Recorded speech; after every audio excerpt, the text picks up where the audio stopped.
Hello everyone, welcome back to my English grammar class. I am Jyoti Singh and today I am going to explain clauses, an important topic in English grammar.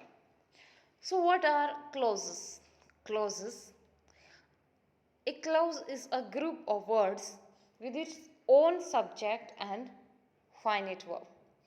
A clause has its own subject and a finite verb. So in this video, we will discuss about clauses and its types. So let's start this video with the clauses. For example, this is Meera who studies in my school.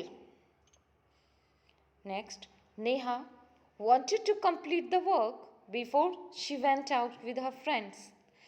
Richa and Prema hoped that their father would take them to Darjeeling. These highlighted group of words in these three sentences are clauses. In the first sentence, who is the subject and studies is the finite verb. And in the second sentence, she is the subject and when it is the finite verb. In the third sentence, their father is the subject and would take is the finite verb. I hope you understand what are subjects of a clause and what are the finite verbs of the clauses. Now its types. Clauses are divided into two main types. The first one is dependent and the second one is independent. Let's continue. As soon as the bell rang, the students stopped writing. Second example, Varun will call you once he reached the sports complex. The group of words, the students stopped writing. The highlighted words in the first sentence and the group of words, Varun will call you in the second sentence convey complete thoughts.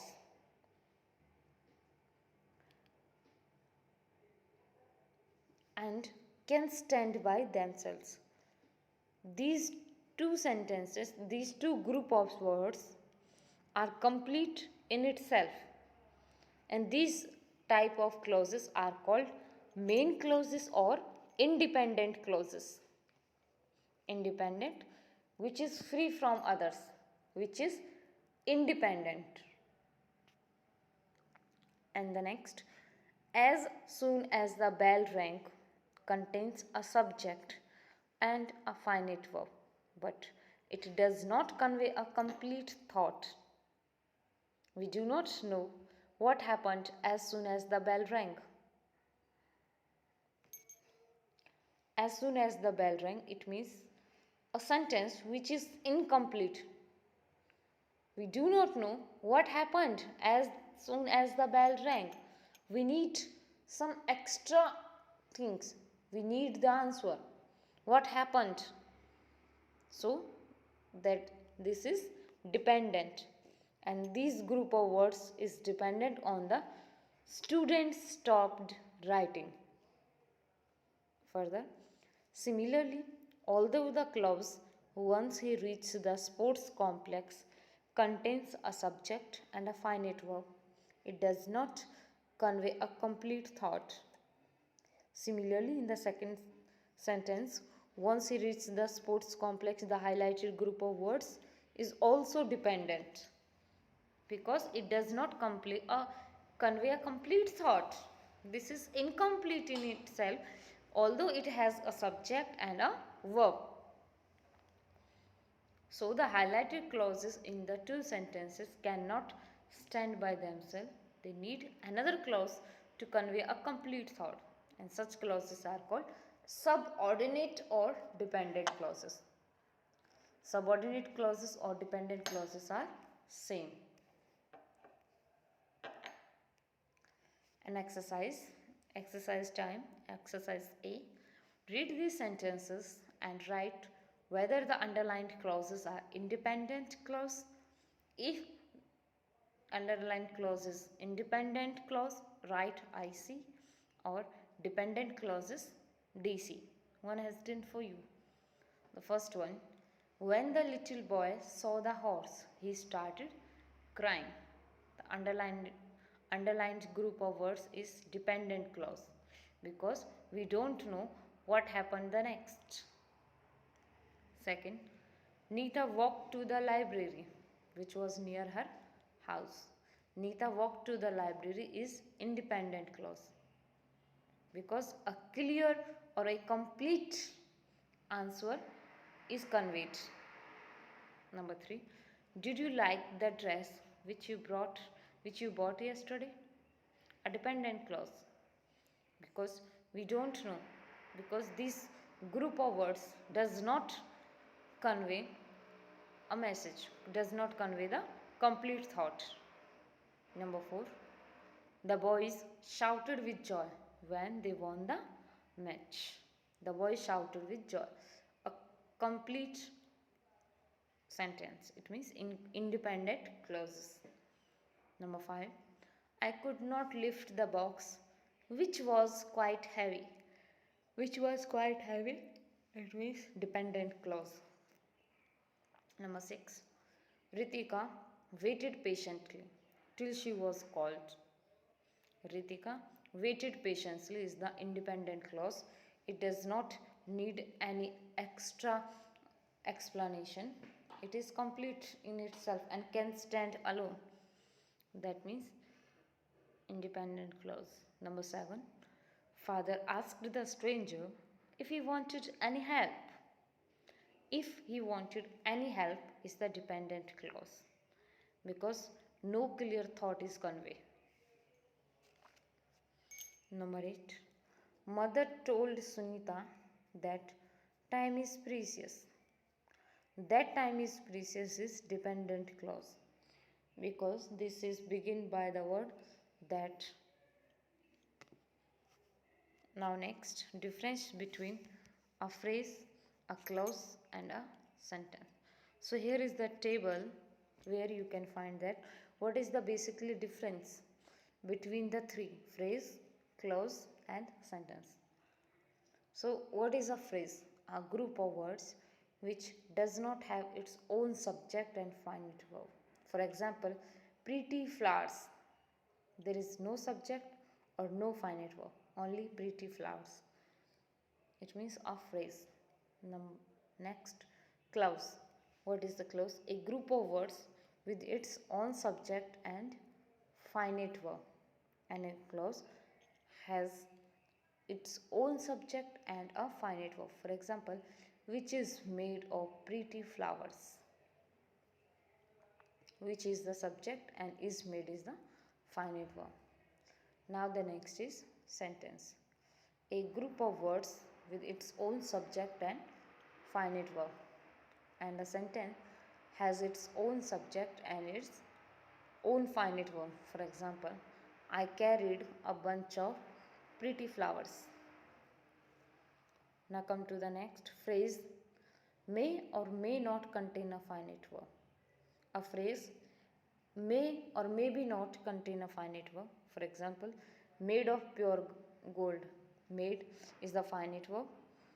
Or you can see the first one, pretty flowers. There is no finite verb. And clauses contains a finite verb. And a clause contains a finite verb. For example, a necklace which was made of pure gold. Was made is the finite verb. Next sentence contains a finite verb. And a sentence contains a finite verb. For example, she bought a necklace which was made of pure gold. There are two finite verbs, bought and was made. Now come to the phrase. Makes some sense but not complete sense. Phrases make some sense. For example, the children. Next, clauses. An independent clause makes complete sense and a dependent clause does not. As you know, clauses are of two types, dependent or independent. Independent clauses makes complete sense, whereas dependent clauses does not. For example, Delhi is the capital of India. Independent clause. The children were playing outside when it started to rain. The children were playing outside is the independent clause, and when it started to rain is the independent clause. Is the dependent clause, sorry. Sentence makes complete sense, and a sentence always makes a complete sense. For example, these children like to play football and hockey.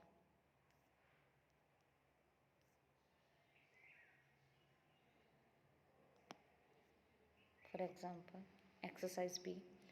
Identify whether these groups of words are phrases or clauses.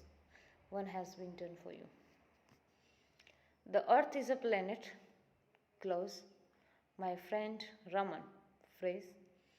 If you work hard. A phrase. No hard and fast rules is a phrase. In the meantime is a phrase. Everyone attended the meeting is the clause. Number 7.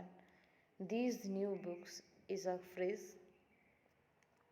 When the clock struck 1 is the clause.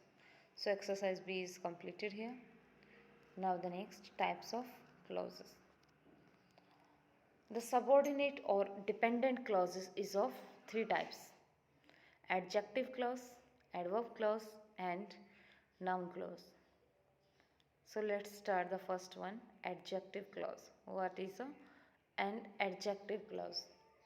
Lara, who lives in our neighborhood, is very good at playing the piano. The pencil which I am using now belongs to my sister. The highlighted clauses are adjective clauses. They qualify the noun that go before them. Next, the clause who lives in our neighborhood qualifies the noun Lara. The clause which I am using now qualifies the noun pencil. An adjective clause functions as an adjective in a sentence. It is generally introduced by the word who, whom, whose, which, or that. We generally use who or whom and whose for living beings and which for animals and non-living things. And that can be used for both living beings and non-living things. For example, the lady who is wearing the green sari is my teacher, living being. Next, the toys that are kept in the other room were bought more than 10 years ago, non-living thing. Next, the pigeon that usually frequents our garden was not seen today, an animal.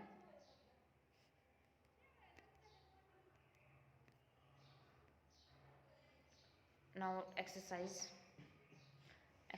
C, underline the adjective clauses in these sentences. One has been done for you. The car which is parked near the shop is my mother. Next, the roses which are arranged in the vase look beautiful. Which are arranged in the vase is the adjective clause. Number 3. The children enjoyed the magic show that was arranged for them. That was arranged for them is the adjective clause. Number 4. The train passed through the tunnel which was very long. Which was very long. Number 5. The author who wrote the bestseller was in the city yesterday. And the answer is who wrote the bestseller. Number 6. The readers appreciated the article on pollution which was printed in the newspaper last week. Underline which was printed in the newspaper. Number 7. The tourists were fascinated to see the peacocks which danced so gracefully in the park. which danced so gracefully. Number 8. The gardener who used to maintain this garden has left suddenly. And the answer is who used to maintain this garden. Adverb clauses. For example, mother greeted the guests cordially when they arrived. Next, as soon as the cat saw the mouse, it started chasing it. In the first sentence, the clause when they arrived tells us when mother greeted the guest. This clause functions like an adverb. In the second sentence, the clause as soon as the cat saw the mouse tells us when the cat started chasing the mouse. It tells us the time of the action and functions like an adverb. Both the highlighted clauses are adverb clauses as they function like adverbs in the two sentences. An adverb clause modifies a verb, an adjective, or another adverb and tells us how, where, when, why, how often, and to what degree an action takes place. Now, types of adverb clauses. Adverb clauses are classified into adverb clauses of manner, place, time, purpose, effect, reason, condition, and contrast.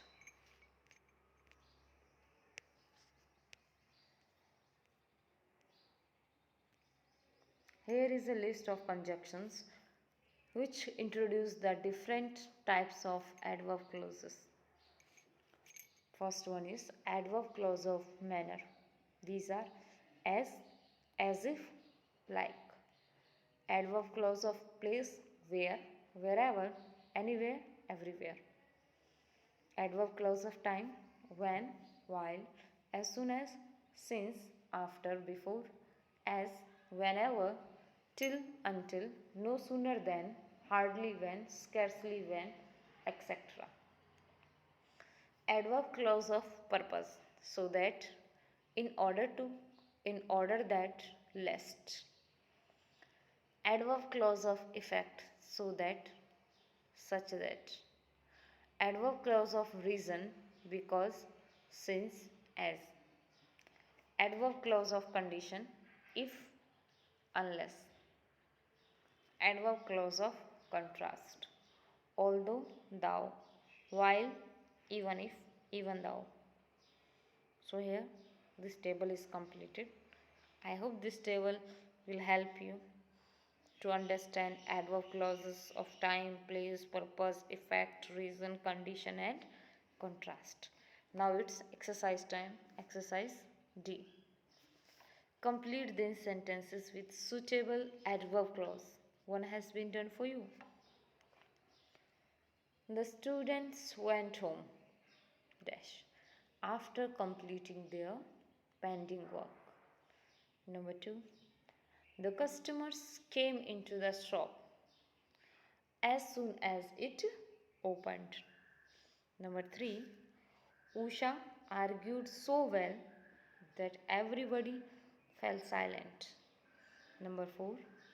You will fall ill if you continue working without a break. Number 5. The flight could not land because there was heavy rain. Number 6. Please keep these books where you found them. Number 7. Vikram wanted to leave after he had finished his work. Number 8. There was such a rush in the auditorium that would not find our seats.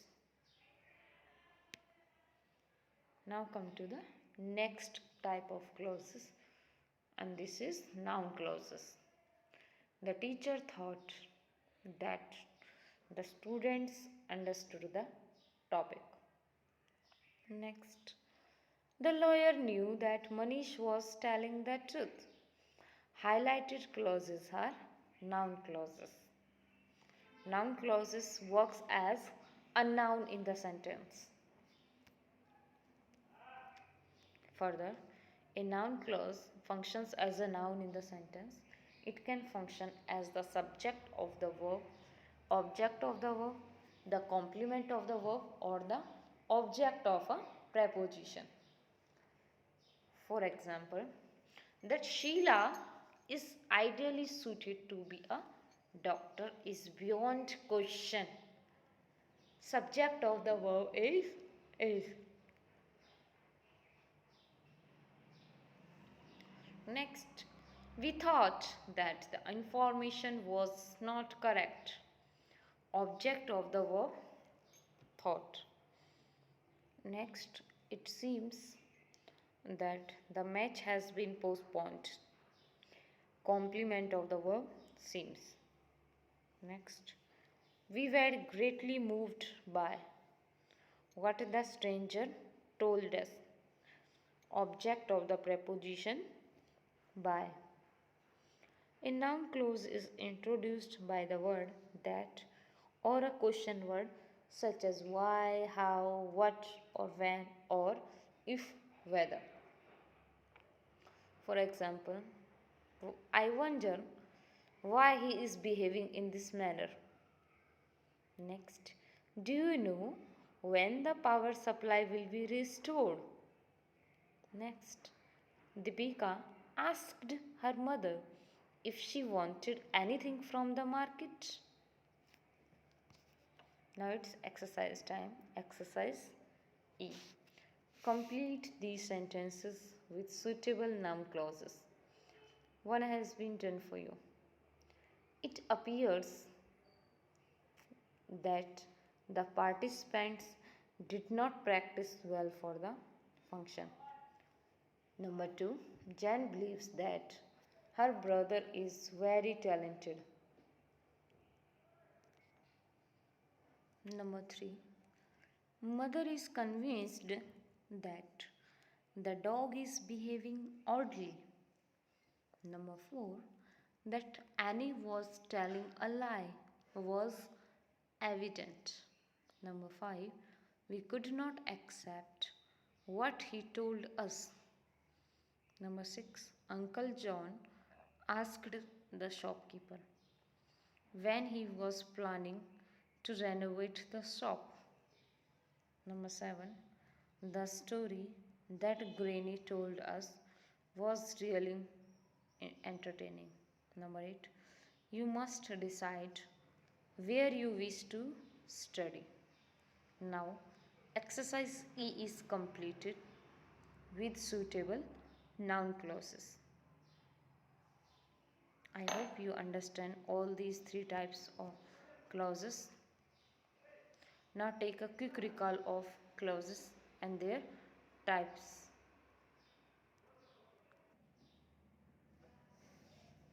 A clause is a group of words with its own subject and finite verb, and it is divided into 2 parts, dependent and independent clause. Dependent clause, it means which can stand themselves. An independent clause, dependent clause which cannot stand by themselves, an independent clause which can stand itself. And difference between phrase, clause and sentences. Phrase, a group of words which does not have its own subject and finite verb, whereas clauses, group of words but contains subject and finite verb, and sentence, group of words with its own subject and finite verb. Phrase may or may not contain finite verb, but clause contains a finite verb, and same with sentence. Phrase makes some sense but not complete sense. Again, clauses sometimes sometimes contains a sense or sometimes does not. When it is an independent clause, it makes complete sense. When we talk about dependent clause, it does not. And sentence, it always makes complete sense. Further, we talk about types of clauses. We have 3 types of clauses: adjective clause, adverb clause, and noun clause. Adjective clauses works as an adjective in the sentence, and it's generally introduced by the word who, whom, whose, which, or that, and who or whom and whose used for living beings, and which for animals and living things, and that can be used for the both living and non-living things. Further, adverb clauses. Adverb clauses functions as an adverb clause, as an adverbs in the sentence.